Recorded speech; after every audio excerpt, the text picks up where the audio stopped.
Para nós falarmos dos desafios atuais, sociedades, familiares e tudo mais, eu acho que nós temos que retroceder um pouco no tempo e entender o que é a advocacia, como ela tem se posicionado desde que ela efetivamente ela começa no país.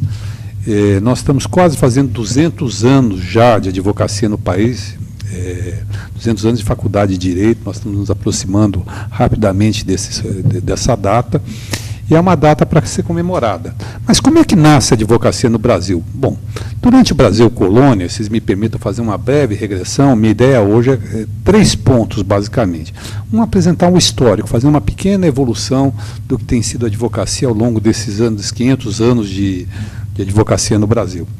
O segundo é entrar no mercado atual, falar o que é o mercado atual, quais são as dificuldades, quais são as opções, quais são as oportunidades, enfim, e formação. Então, falar sobre o mercado atual e, por último, os desafios da sociedade familiar e fazer os prós e contras. Já adiantei um contra, que foi esse, a ausência do meu filho, que eu lamento, gostaria de estar compartilhando com ele aqui nesse momento, seria um momento de muita alegria, seria a primeira palestra que eu faria conjuntamente com ele, então lamento muito, mais do que vocês, lamento eu a ausência dele aqui. Eu sou muito ligado aos meus filhos, eu acho que todos os pais hoje em dia são um pouco diferentes do que eram na minha época, mas enfim, vamos lá. O histórico. A advocacia no Brasil, o Brasil nasce como uma colônia de exploração de Portugal. Foi transposto, e isso é um dos fenômenos que até hoje se repete, explica um pouco, foi transposto a burocracia estatal de Portugal para o Brasil. Houve uma transposição. Então, toda aquela burocracia que existia no Estado português, ela existe até hoje, para suas colônias foi transposta o modelo.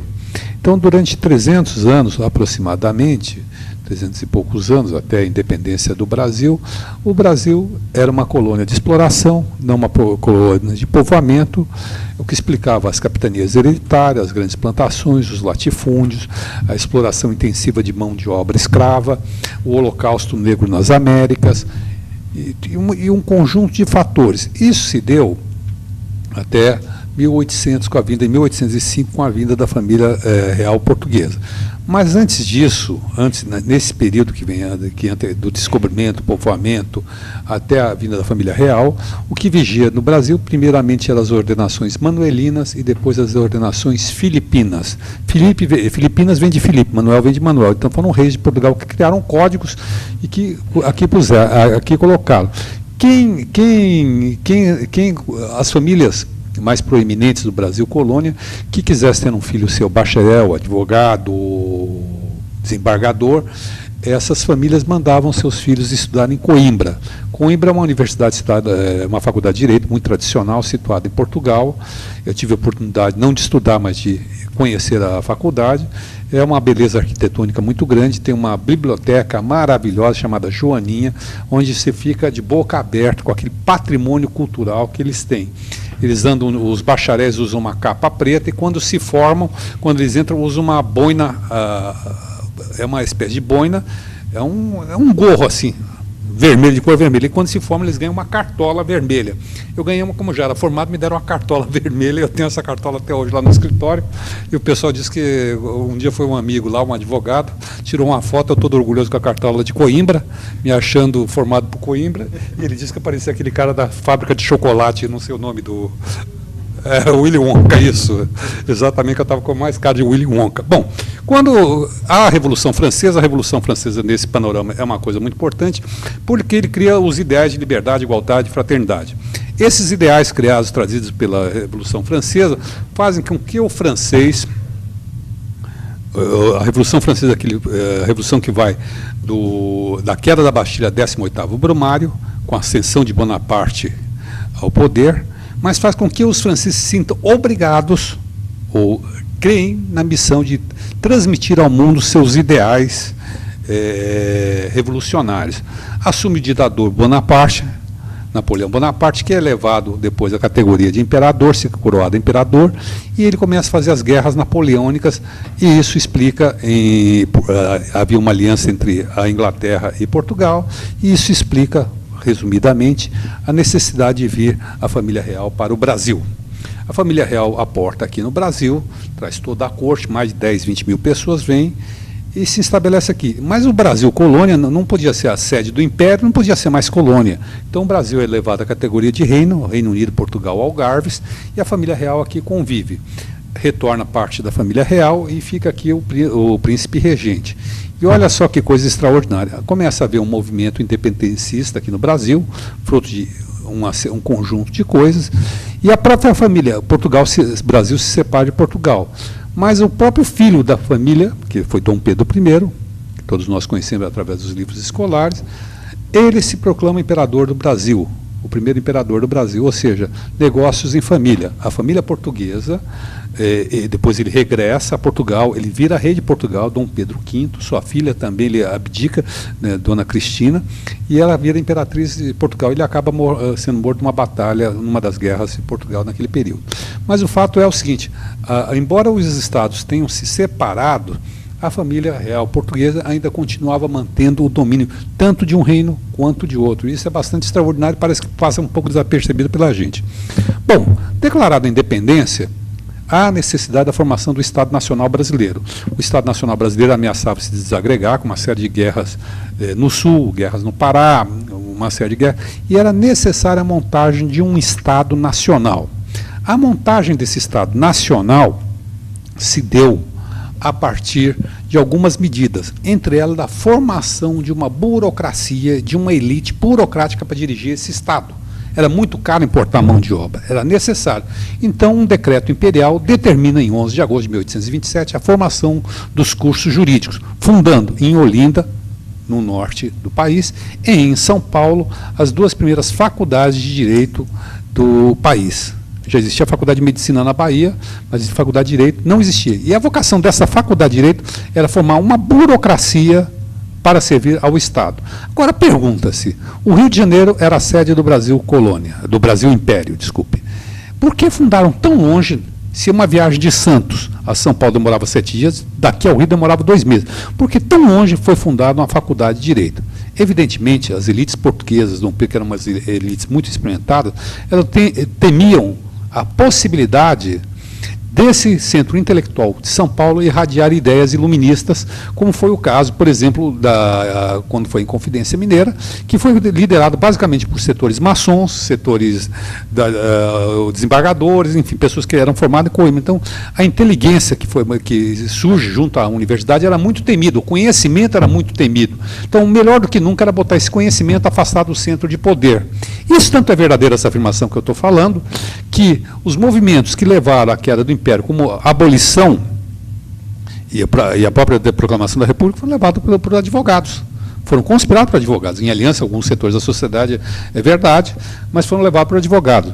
E nesse período Brasil Colônia, você tinha 2 vocações dos advogados, os bacharéis em direito, 3 vocações basicamente. A formação do estatamento, do aparelho estatal, era essa uma, ou seja, juiz, delegado, enfim, todas as autoridades, nesse caso.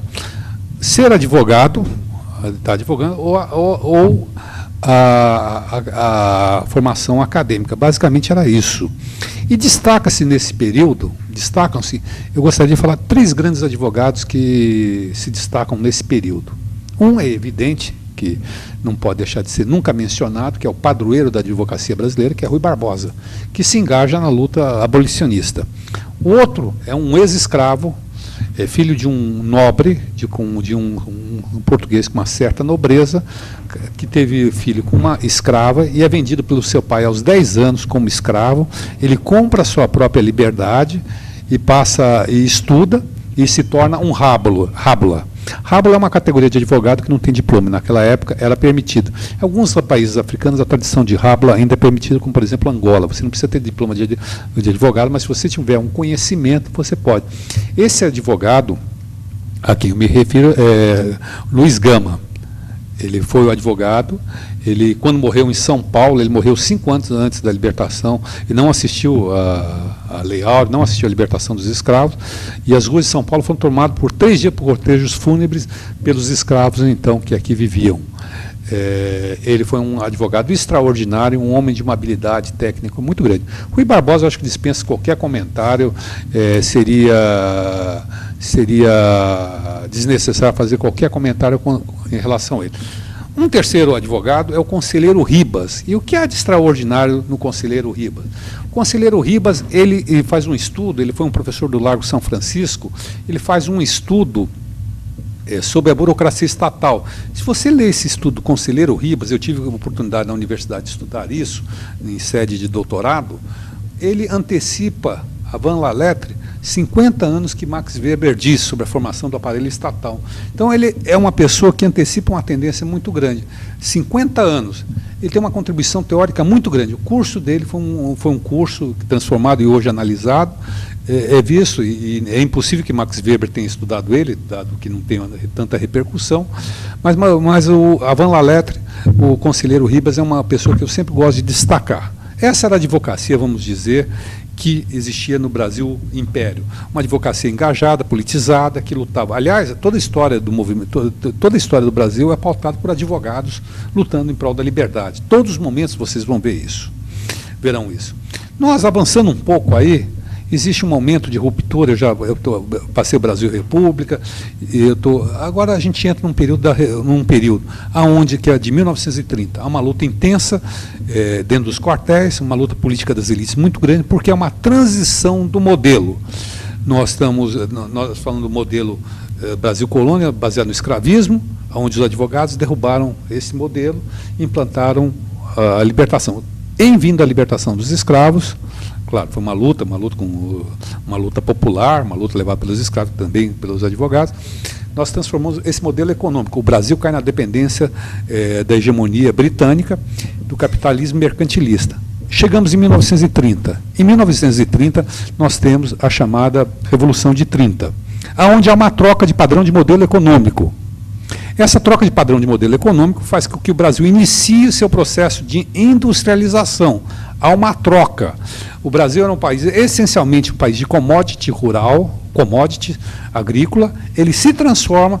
Então, no governo Getúlio Vargas, nós começamos a ter o quê? A CLT, nós começamos a ter algumas leis que modernizam os sindicatos, nós começamos a mudar o perfil da sociedade brasileira. Nós temos a implantação lá no Rio de Janeiro da Companhia Siderúrgica Nacional, a base da industrialização do país. Então surge, em 1945, há um fato muito importante, a Guerra Mundial e a ida de vários brasileiros, como foi Gastão Vidigal, foi um professor da Universidade de São Paulo, foi lutar pela FEB.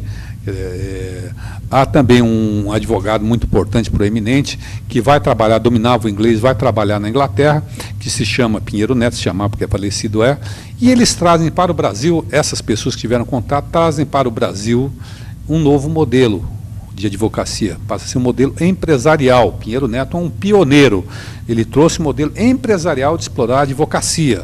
Gastão Vidigal, professor de Direito Econômico, ele implantou o Direito Econômico na Universidade de São Paulo, ou seja, são pessoas que contribuem decisivamente para a mudança de mentalidade, isso. Mas há uma troca. Nós vivíamos numa ditadura, nós passamos vivendo uma democracia, ainda que uma democracia com restrições a partir de 1945, nós temos o início de uma base industrial, nós temos o início da formação do proletariado urbano, nós temos o início do direito do trabalho, nós temos a formação de um novo ramo dentro do direito, que é o direito trabalhista. Ao lado do direito do trabalho, nós temos o direito previdenciário, porque esses trabalhadores ganharam direito à aposentadoria, conquistas sociais, e assim vai se desenhando um novo país. Um novo país vai se desenhando. Mas ainda, basicamente, o advogado, aquele que desejar não queria carreira pública, ele ainda era um profissional liberal. O meu sogro já é falecido, ele pertence a essa geração, eu me refiro a essa geração. E ele, ao se formar, o que ele fez? Ele pôs na porta da casa dele o nome dele e a placa advogado. E assim granjeou a clientela. E assim viveu a vida toda, e viveu bem, como ele, outros. Nesse momento, nesse tempo, as pessoas simplesmente... Os bacharéis advogados simplesmente frequentavam a faculdade, e ao frequentar a faculdade, obtinham um diploma. Somente não existiam os cursos chamados de mestrado e doutorado, não existiam os pós-graduação de lato sensu, stricto sensu. As pessoas simplesmente se formavam, pegavam o diploma e estudavam, mantinham-se atualizados com a jurisprudência. Claro que existe um certo folclore, diz que Raimundo Pascoal Barbosa, o advogado dos advogados, ele mantinha um dos grandes méritos que ele tinha, que ele mantinha toda a coleção de jurisprudência, que era muito difícil. Hoje que vocês obtêm na internet com um clique no Google, e tem toda a decisão, ou vocês vão no Tribunal de Justiça, em qualquer tribunal, o que vocês obtêm através de uma pesquisa, naquele tempo você tinha que ter uma ficha própria, você tinha que fazer o seu próprio acompanhamento através. Você veja a diferença. Quem vendia informação, aí surge uma empresa, RT, que vendia informação, surge uma IOB que vendia informação analisada, estruturada. Mas a advocacia ainda era uma coisa dessa forma. Em 1º de abril, vamos ser muito precisos com essa data, de 64, há um golpe militar no país. Esse golpe não foi, como alguns possam imaginar, ou alguns possam afirmar, primeiro não foi uma ditabranda, foi uma ditadura mesmo. Eu vivi esse período, conheci esse período, eu sei do que eu estou falando. A ditadura, ela não veio para combater o comunismo, não, ela veio implantar um modelo econômico aqui no país. Ela foi pensada, ela foi estruturada a partir do IPES e BAD, com uma série de medidas. Nós temos, naquele momento, de 64, 60% da população do Brasil era uma população rural e 40% era uma população urbana. Vem o AI-5, ao fechamento do Congresso, ao fechamento do cerceamento das oposições, e há uma mudança no modelo econômico. O Brasil tem o chamado milagre econômico. Esse milagre econômico é um crescimento a todo custo. O Brasil cresce enormemente nesse país, cresce naquele período, na década de 70, taxas chinesas, era 10% ao ano. A bolsa se torna um veículo de acesso popular, existe uma grande repressão, é evidente, mas a supressão do habeas corpus, das liberdades políticas, mas nesse momento há uma transformação no país. O país deixa de ser um país rural para ser um país urbano.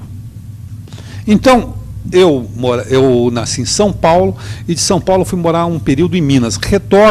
Fui em 68, retorno em 73. A São Paulo que eu conheci já não era São Paulo, a São Paulo de menino que eu conheci não era São Paulo de adolescente que eu conheci. E por que eu digo isso? Porque São Paulo se transformou. Imensas parcelas da população rural vieram para São Paulo, como porque existia um prefeito de São Paulo chamado Paulo Maluf, que dizia: São Paulo não pode parar de crescer, esse era o lema da Prefeitura de São Paulo, e começa um processo de favelização da cidade de São Paulo. Então, pela primeira vez, existiam favelas? Sim, sempre existiu favelas, mas não dessa forma massiva como nós temos hoje. Heliópolis existia, mas era uma coisa isolada, não era uma coisa dessa dimensão. E há um processo, há uma reforma do ICINE, que é o acordo MEC-USAID, e há uma profunda transformação do sentido de se advogar. A advocacia passa a ser uma coisa, nós estamos numa ditadura, nós estamos numa terra sem lei, a advocacia tenta se manter, ela contribui enormemente para a derrota do Estado ditatorial, mas a economia começa a ficar sofisticada. O que eu quero demonstrar para os senhores é o seguinte: à medida que há crescimento econômico, há diversificação dos campos do direito, vão se diversificando. Então entra em cena o direito tributário, entra em cena, mas nós assistimos aí, nós não tínhamos tínhamos a Constituição, mas ela nada valia. Tanto é que os professores de direito, onde eu estudei, na Pontifícia Universidade Católica, em todas as outras universidades, faculdades, ensinavam direito não a partir da Constituição, e sim a partir do Código Civil. A fonte do direito principal nossa, a fonte normativa, era o Código Civil, não a Constituição Federal. Bom, a redemocratização, e nesse ínterim, que é a década de 70, que eu falei para vocês, essas taxas econômicas, o Brasil fez uma captação de recurso muito grande, de recurso externo. Construiu sua dívida externa. Há o choque do petróleo, ou seja, a commodity petróleo explode, em 72, 73 explode, e há um novo choque do petróleo em 78. Aí se construiu, a taxa de juros vai lá para cima, se construiu a dívida externa, nós temos a década perdida, a chamada década perdida, que é a década de 80. Bom, aí começa um fenômeno chamado globalização. O fenômeno começa lá atrás, ele já vem vindo. Mas vamos ficar aqui para não entrar, porque o tema de hoje não é globalização. Começa um fenômeno novo chamado globalização, novo para nós. Ou, para os advogados, para ser um termo mais preciso, é um termo da mesma planura retórica, chamado sociedade da informação. Então, quando os senhores, nos seus trabalhos científicos, nas suas anotações científicas, forem se referir à globalização, o conceito correto, na falta de uma afirmação doutrinária que defina a globalização, você não consegue definir globalização do seu ponto de vista jurídico, sim no econômico, você tem várias definições, mas no jurídico não tem. Então, optou-se por chamar a sociedade da formação. E nós vivemos exatamente nesse momento a sociedade da informação, que tem várias características, várias características. Eu vou dizer algumas delas que diz respeito, e a gente vai caminhar para o segundo ponto. nós temos a precariedade, a precarização das relações de trabalho. Ou seja, talvez nós sejamos a última geração que vá conhecer um emprego formal, de carteira assinada.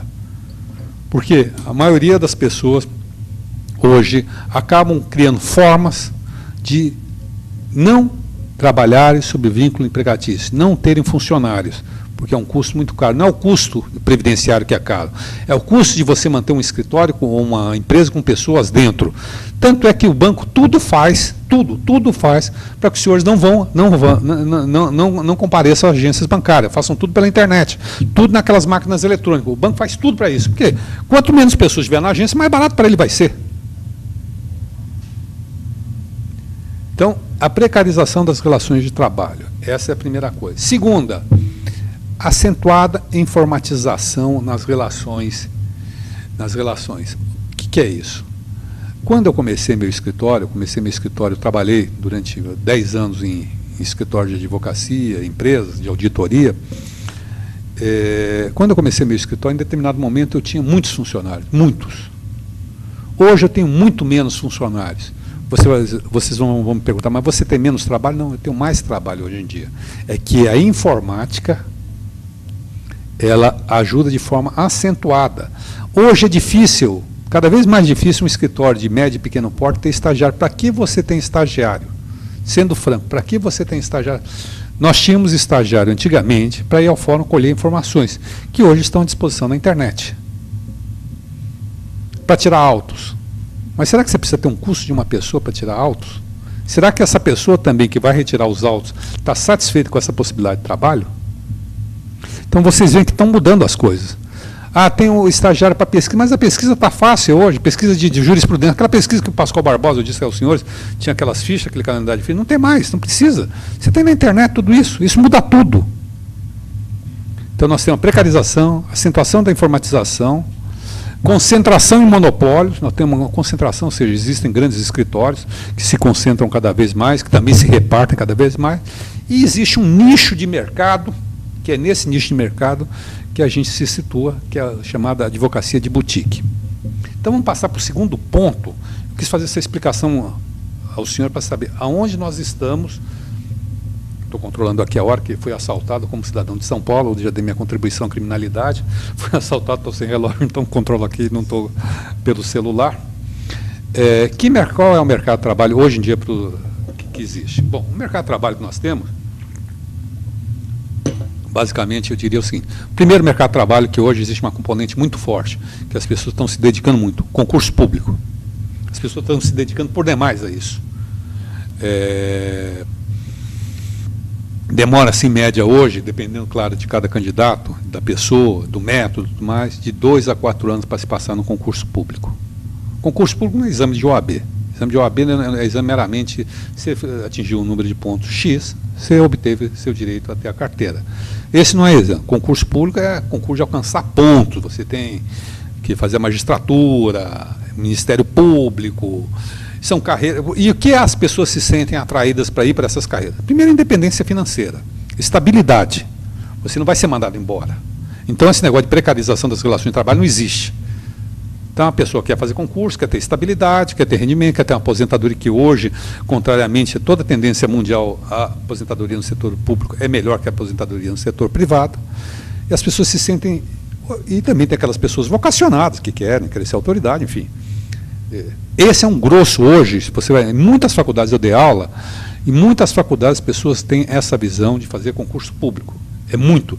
Tanto que existe uma indústria hoje em dia, e não há nenhum, quando eu falo indústria, não há nenhum demérito, é só uma expressão, de cursos preparatórios para ingresso a as carreiras públicas. Oficial de Justiça, INSS, fiscal da Receita Federal, enfim, do ICMS, policial, carreiras policiais e tal.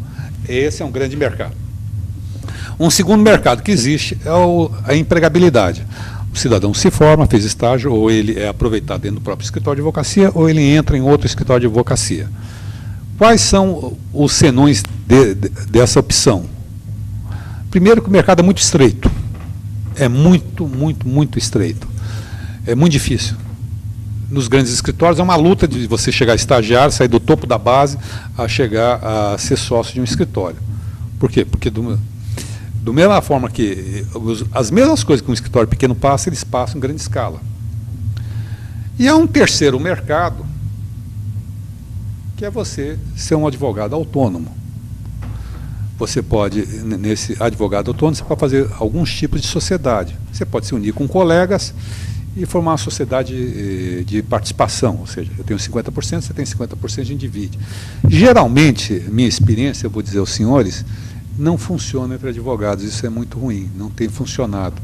Tanto que tantos escritórios se desmancham, por quê? Porque sempre as pessoas, né, é natural, acabam achando que contribuem muito mais que a outra naquele esforço comum. Eu acho que eu trabalho mais, ou às vezes realmente faz isso, o talento é natural.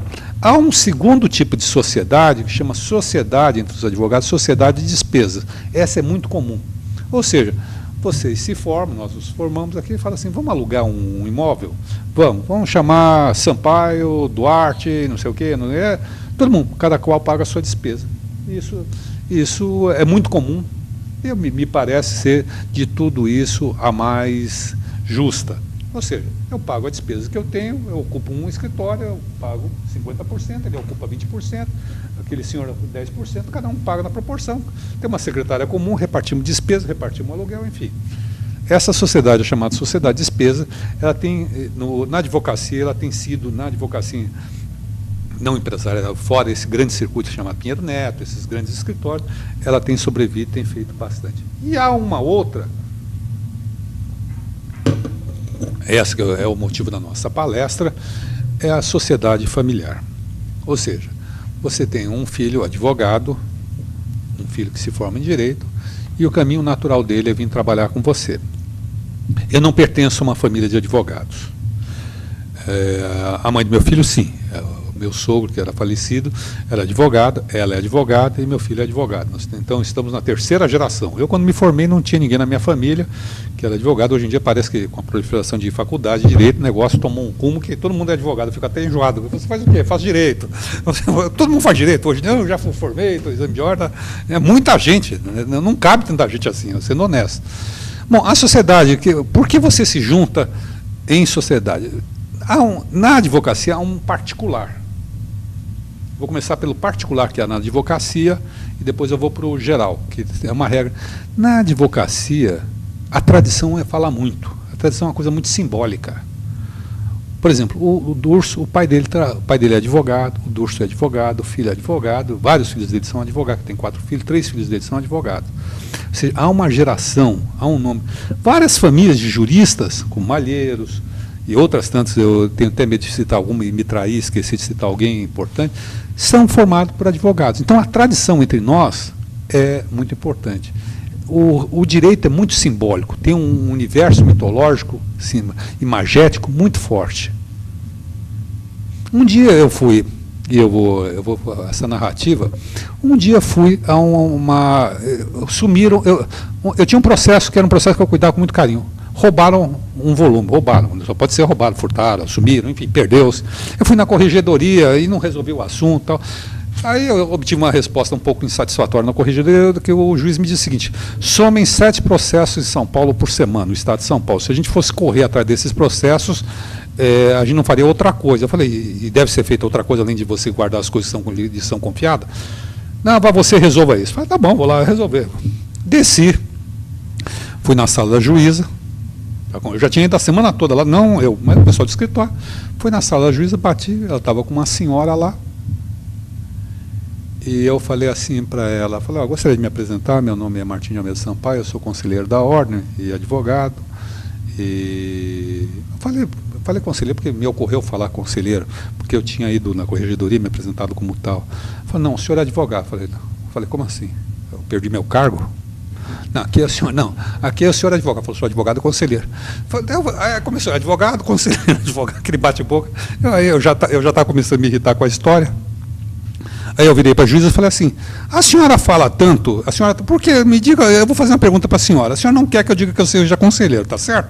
Então por que a senhora faz questão, na porta da tua sala está escrito juiz de direito, na sua mesa está escrito juíza de direito, a senhora está sentada num patamar acima aqui, tem uma estátua ali, tinha uma estátua assim bonitinha, aquelas coisas bonitinhas assim de juíza, era um negócio, um artefato decorativo, juíza. E eu tenho que lhe chamar de excelência. E eu não posso falar que eu sou conselheiro. Então, todo lugar aqui está estampado a sua categoria, você sempre precisa falar sobre isso. E eu simplesmente me apresento como conselheiro, querendo explicar o meu caminho que eu cheguei até aqui, para a senhora, sou maltratado porque não posso. Eu sou conselheiro, sou corintiano, sou isso, aquilo e ponto, acabou. Essas são as condições que eu tenho. Mas o que eu quero dizer com esse pequeno exemplo aqui, que vocês vão enfrentar todos os dias na vida de vocês, gente autoritária, gente malcriada, faz parte da vida. Eu costumo dizer aos meus alunos o seguinte: o exame de ordem é difícil, professores caem no exame de ordem. Sei lá se cai, não sei, não cuido dele. Não, é a coisa mais fácil. De todas as provas que vocês vão passar, essa é a mais fácil. Difícil aguentar gente mal criada. Isso é duro, viu? Você está trabalhando, você tem problema o dia inteiro e aguentar uma autoridade mal criada. Bom, enfim, o universo do direito é altamente simbólico. Tanto é tão simbólico que você vai no Tribunal de Justiça, você vai na sala dos passos, você vai no órgão especial, aqueles desembargadores, togados, bem vestidos, você faz sustentação oral, você põe a beca, você faz sustentação oral. É todo um ritual. O direito é ritualista, é ritual. É simbólico. Você usa gravata. Por que você não vai fazer audiência sem usar gravata? É um simbolismo que isso permite. Porque alguns usam anel para dizer isso da sua condição de advogado. Porque o juiz senta no patamar mais alto para dizer que é uma autoridade. É todo um discurso, é toda uma narrativa simbólica. Então, por isso que eu falo, a tradição da advocacia tem essa particularidade. Então, fulano é filho do grande advogado ciclano. Você vai falar, mas o que ele ganhou com isso? Não sei, mas é assim. É assim, entra na cabeça das pessoas dessa forma. Bom, mas meu pai não é advogado. Tudo bem, meu pai também não era. Essa é a primeira característica, uma singularidade que eu destaquei. A segunda característica que eu destaco é o seguinte: se nós voltarmos hoje, quando nós regressarmos à nossa casa, no nosso bairro, à noite, de manhã, ou agora vamos estar perto de casa, observem vocês o seguinte, que vai ter uma vez, não estou me referindo ao oriental, que é uma tradição entre os orientais fazer dessa forma, mas observem na sua região, vai ter uma loja que o pai, a mãe e a filha trabalham junto. Vai ter um pet shop, que a mulher trabalha com o marido naquele pet shop. Vai ter uma firma de informática que os namorados trabalham junto. Os irmãos trabalham. Porque pela precarização das relações de trabalho, existe esse fenômeno das famílias se associarem, se produzirem. Porque existe um suposto nessa união de familiares que é baseado na confiança.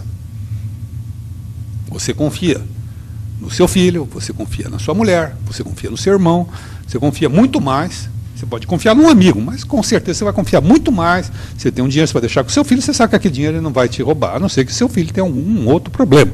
Mas o normal, 90% aí dos filhos são corretos, 90%, 99% são corretos, filhos e filhas são corretos. E vão fazer. Então, e o esforço comum da família trabalhar conjuntamente faz com que aquela família progrida. Os centros de trabalho, onde as famílias se envolvem, elas progridem muito, baseado no esforço, não está preocupado com hora extra, não está preocupado com nada. Meu filho foi trabalhar. A outra vantagem, meu filho foi trabalhar. Qual foi a vantagem dele de trabalhar comigo? Ele passou por 12 bons escritórios de advocacia e pegou um escritório já andando, com clientela formada. Muito mais fácil que você sair, abrir uma porta e sair atrás de cliente. Ele trouxe uma área nova para o escritório. Então, coisas que eu indicava ao colega para se indicar para ele. Coisas que para mim não eram significativas, porque eu não sabia fazer, para ele passou a ser significativo. Então, essa é mais uma vantagem do trabalho familiar. E o que ele me trouxe de positivo? Ele me trouxe juventude, experiência, novas. Eu tenho amigos meus que se casaram, por força das circunstâncias, pela segunda vez, e hoje são pais de outro casamento. Os filhos deles são tudo pequenos, têm 2, 3 anos de idade. É comum um homem chegar a uma idade e querer casar. Outra vez, se desfaz o laço familiar, e todo mundo tem que ser feliz outra vez. A mulher é mais difícil, não que ela não case, ela se casa outra vez, mas ela não vai ter filho com 50 anos, né? 50 anos já ela não consegue, não sei que. Mas geralmente o homem se casa com uma moça mais nova, ela quer ter filho, enfim, constitui um novo laço familiar. Aqui não está nenhuma discussão machista, não vamos entrar nessa discussão. Mas o que eu quero contar com isso é o seguinte, desses meus amigos, os filhos dele pegam um tablet e abrem um tablet, assim, ó. Pega o iPhone, e eu, burro velho, não consigo aprender truque novo. Eu fico ali olhando e os moleques todos assim, que já nascem com essa linguagem. Então, esse meu filho nasceu dentro dessa linguagem. Ele tem 25 anos. E vocês, cada vez mais, vão se acostumar com a linguagem nova da informática. Foi sintomático, semana passada, o fato que a editora Abril encerrou vários títulos que que ela possuía. Eu cresci colecionando, pergunta ao pai de vocês, que vocês não vão saber isso, mas as pessoas mais velhas sabem, colecionando fascículo. A gente ia na banca, toda semana comprava, conhecer. Ele é coroa, ele sabe, já está balançando a cabeça, comprou. Você também lembra disso ou não? Né? Então, você comprava enciclopédia, conhecer enciclopédias do saber, medicina, aí você ia juntando, formava um livro, mandava encadernar e punha nas estantes, assim. Foi assim que a gente cresceu. De repente veio essa revolução da informática, onde o vademecum, que é um negócio desse tamanho, que você não consegue nem carregar, nem sabe para que serve aquilo, está no teu celular. Aí, ó, tem vademecum, ele vai no fórum, esse moço aí vai no fórum, tira foto. Um dia eu fui no fórum e vi uma menina com o celular, fazendo assim, mas... Aí ela apertava, falei, o que você está fazendo? É a mesma coisa que seu celular. Ou seja, tinha um aplicativo, tirar foto e mandar para o escritório. Falei, mas que coisa! Eu falei, nossa, que coisa extraordinária. Eu cheguei todo contente, olha o que eu descobri. Todo mundo faz isso, você que é burro, não sabe? Então, estou falando, esse conhecimento de informática, esse sentido de coisas novas, que nos é trazido pelo jovem. Então, em primeiro lugar, confiança, conhecimento técnico, e também acaba de vir da academia, ideia nova, meu amigo. Ideias novas. A juventude traz ideia nova, um novo meio, um novo modo de fazer as coisas, um novo modo de abordar. Como se constitui uma sociedade? Você pode constituir uma sociedade, você constitui aqui na OAB, uma sociedade, e hoje está uma grande inovação. Eu até desci, um pouco antes de começar, estava tendo uma palestra, vai ter uma palestra sobre contabilidade para advogados, mas vai vir está se esperando que é o regime do simples, tributação. Uma das grandes questões hoje para a advocacia, sociedade de advogados, é o regime tributário. Nós temos dois regimes tributários, o lucro real e o lucro presumido. Presumido, a maioria dos optantes é presumido, você tem uma receita mensal e você presume uma margem de lucro, aplica uma alíquota fixa e você paga. Hoje vai vir pelo simples, que é uma alíquota reduzida. Então, até sociedades de advogados que faturem R$250 mil por mês, o regime simples vai valer a pena, que são 3 milhões ao ano. Então, R$250 mil é muito dinheiro para você faturar num mês. Fatura-se, algumas, né? Nem todas. Mas é uma sociedade onde você vai ter um funcionário você vai registrar, mas o custo de INSS dele vai ser mais baixo. Então, está se esperando a aprovação na Câmara e depois a regulamentação disso. Isso é a grande novidade. Então, o que eu queria dizer, em resumo, eu queria dizer isso para avançar. Nós já passamos aqui, estamos conversando já. Estou vendo aqui no relógio, 50 minutos, o tempo que me foi dado aqui, 50 minutos. Vamos avançar, então, para a conclusão. A conclusão é o seguinte, quais são os prós, quais são os contras da sociedade? Em primeiro lugar, é o seguinte, a sociedade familiar, ela é uma realidade, ela já existe, ela veio para ficar e sua dimensão vai aumentar cada vez mais nessa sociedade da informação. Por quê? Porque existe uma ausência de emprego, uma precarização das relações de trabalho e uma perspectiva que cada vez isso se torne maior. Hoje, nós temos algumas mídias, por exemplo, nós temos celular, nós temos iPad, nós temos computador, nós temos televisão.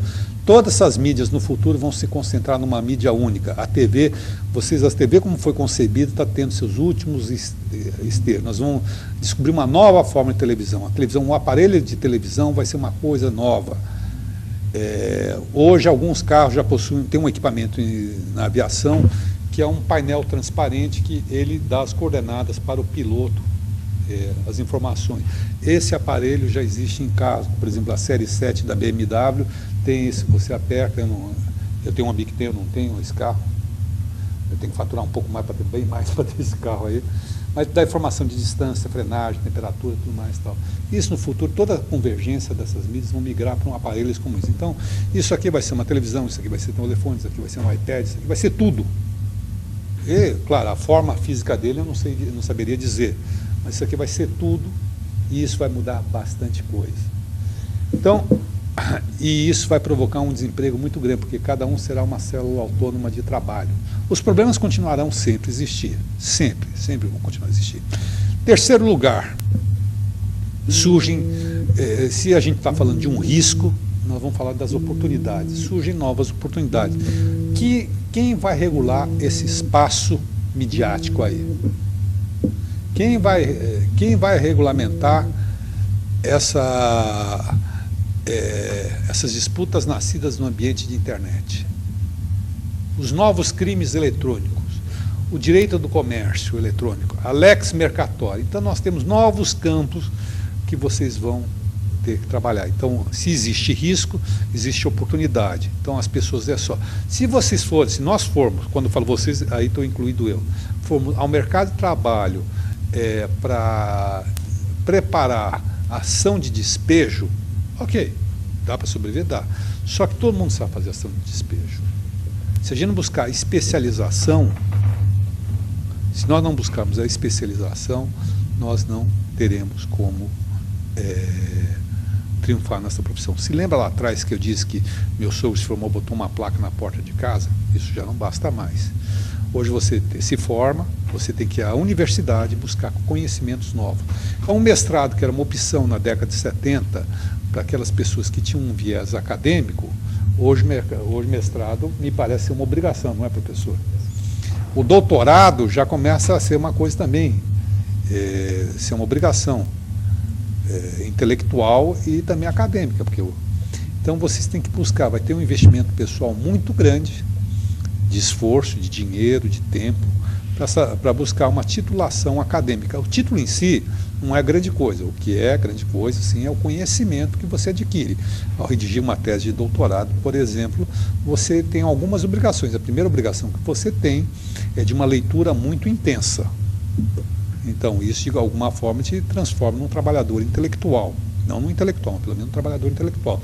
Você adquire método de pesquisa. Pesquisar tem método. Não adianta ficar lendo tudo mais e tal. E não adianta também ir lá no Google querer copiar as coisas que nem aluno faz em trabalho, TCC, faz trabalho que a gente manda, os caras copiam tudo e tal. Isso também não adianta, porque hoje em dia os professores, no doutorado, no mestrado, eles passam o seu CD, que você entrega um CD em mídia, e ele num programa para detectar se foi copiado. E muita gente tem passado vexame em bancas sérias por causa disso. Tem as teses devolvidas porque copiaram tese. Então, isso é muito ruim. Também te obriga a mais uma coisa, que é muito importante, é muito necessário, o domínio de línguas.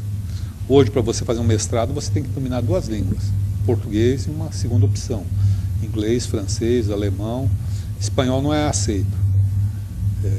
No doutorado, são 3 línguas, então você tem que fazer o inglês, vamos supor que você tenha feito o inglês. Aí você tem que fazer italiano, alemão, francês, enfim, fazer um exame de proficiência. E quando você não faz esse exame de proficiência, hoje a Universidade de São Paulo, por exemplo, vou falar do que eu conheço, não dos outros que eu não conheço, mas a Universidade de São Paulo você faz um exame na Faculdade de Letras, na FEFELESH, para passar, o que não é pouca coisa, é um exame rigoroso. Na PUC você é obrigado a cursar no COGEAI um curso de francês técnico, de língua instrumental. Isso vai te servir na sua atividade profissional. A gente não está falando de globalização. Mesmo que você não viaje, você vai receber estrangeiro. O ano que vem nós vamos ter a Copa do Mundo aqui. Isso vai abrir uma enormidade de possibilidades de trabalho. Então eu vejo na TV, de vez em quando, que eu acompanho esse assunto Copa do Mundo, do ponto de vista legal, eu vejo e acabo vendo motoristas de táxi aprendendo idiomas, pessoas que querem, de alguma forma, estar vinculadas, acabam aprendendo idiomas. Então nós temos a precarização da relação de trabalho, a informatização, a especialização e também a confiança. Agora vamos para o último ponto não vou chamar a palavra, mas desse bate-papo matinal aqui. Qual é a grande dificuldade? Eu vou dizer, a grande dificuldade que eu tenho notado ao longo desses anos é a seguinte: é um grande prazer, é um imenso prazer, é uma grande alegria olhar todo dia de manhã e ver meu filho seguindo os passos da mãe e do pai lá. É uma grande alegria ver meu filho progredindo, e é uma grande alegria as dificuldades que ele teve, que eu tive também, eu poder ajudá-lo para superar. Eu acho que é uma alegria para qualquer pai, qualquer um, ter seus filhos juntos, perto, trabalhando, construindo. Você vê a pessoa progredindo, a pessoa avançando na vida, a pessoa, enfim. Agora, a grande dificuldade que eu diria para encerrar é você, e isso se aplica tanto ao pai, tanto ao filho, é você saber separar o ambiente de casa do ambiente de trabalho. Ou seja, o trabalho é uma coisa, a casa é outra, e a gente acaba, às vezes, tendo choque entre essas 2 visões, esses 2 mundos separados que acabam sendo juntos. E aí, se você não souber driblar isso, a grande possibilidade de fracasso da sociedade familiar está aí. Se você não se lembrar, se você a cada momento, como chefe ou como líder de escritório, fazer prevalecer sua vontade de pai, não de líder, você está arriscado a criar um funcionário que tenha medo de você, que não vai discutir de você. Se você tiver, por outro lado, uma política de sempre contemporizar e não exigir do seu filho, você vai ter um profissional que vai ser um farsante, porque ele sempre erra e você sempre está tapando o erro dele. Então você tem que ter a noção do equilíbrio, e não misturar as coisas. E seu filho também, ou sua filha, seus familiares também, não misturar as coisas. As brigas de casa, que são normais, o pai se irrita com o filho se irrita com o pai. Essas coisas acontecem, infelizmente, é família, intimidade. Por que você briga com seu pai, com sua mãe? Por uma coisa simples, intimidade, velho. Intimidade. Nós tivemos uma cerimônia muito bonita segunda-feira aqui na UAB, a entrega da Justiça Militar, não sei se vocês viram aqui, da Brigadeiro Luiz Antônio, a UAB recebeu isso. Aí eu fui advogado de preso político, muito tempo atrás, no fim da ditadura e tal. Advoguei muito, conheci muito e tal. Aí perguntaram para ele, mas o pessoal é muito amigo, muito solidário, porque eu falei, olha, eu respondi. Um diretor aqui da casa me perguntou, eu falei, eu conheço. Eu falei, imagine o seguinte, se casamento, que há amor, há cumplicidade, até sexo há, tem briga e se separam, imagine que você ficar 10 anos preso com um cara numa mesma cadeia, no mesmo espaço, e que não há nada disso. Então as pessoas têm manias, tem isso. Minha filha foi morar, ela ganhou uma bolsa de estudo, foi morar fora. Ela estudava direito, desistiu, foi fazer outra coisa, foi morar fora. Ela falou para mim, vou alugar um apartamento com as meninas. Eu falei, não faça isso. Não faça isso, você vai brigar, você vai se desentender com suas amigas. Por quê? Porque você tem suas manias até as dela. Morar junto não é fácil, não. Casamento não é coisa fácil, não. Quem é casado sabe disso. Por mais que você goste da sua família, por mais que você ame sua família, vocês não brigam com o namorado? Porque quanto mais intimidade a gente tem com a pessoa, mais a gente sabe dela, mais os atritos aumentam. Então, é saber separar essas fronteiras. Se vocês souberem separar essas fronteiras, a sociedade familiar, que é uma realidade da globalização, da sociedade da informação, ela tem todas as condições de triunfar. Eram essas rápidas e breves palavras que eu queria dizer hoje, e estou aí à disposição. Muito obrigado.